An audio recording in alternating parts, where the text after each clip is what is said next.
Welcome to our channel. Today we how to withdraw from UKG Ready with Payroll direct deposit setup step by step clearly. Log into your UKG Ready account using your username and password. Once logged in, navigate to the main dashboard. Locate the Payroll section in the menu. Click on Direct Deposit to start the withdrawal process. Review your current direct deposit setup. If you need to make changes, select the option to edit your direct deposit information.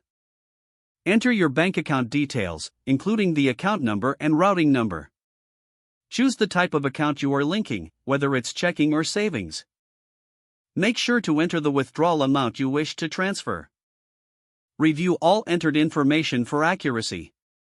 Once confirmed, click on Submit to proceed with the direct deposit setup.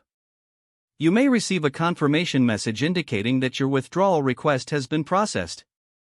Keep an eye on your bank account for the withdrawal to reflect. If you encounter any issues, consult the help section or contact support for assistance. If the page does not load, refresh the browser or try again in a private or incognito window. Make sure you are using the correct email address, then retype it carefully to avoid small typos. If your password is not accepted, use the reset option and create a new strong password you can remember. Check your spam folder for verification or security emails, then complete any requested confirmation steps. Enable two-factor authentication if available to improve account security and reduce unauthorized access risk. After signing in, review your profile details so your contact information and settings are accurate and current. If you see an error message, note it down and try again after restarting your device and internet connection. Log out when you finish, especially on shared devices, to keep your account and payment information secure.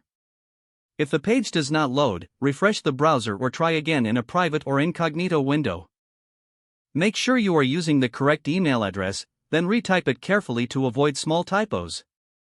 If your password is not accepted, use the reset option and create a new strong password you can remember. Check your spam folder for verification or security emails, then complete any requested Enable two-factor authentication if available to improve account security and reduce unauthorized access risk. After signing in, review your profile details so your contact information and settings are accurate and current. Don't forget to like this video and subscribe to our channel for more step-by-step tech guides.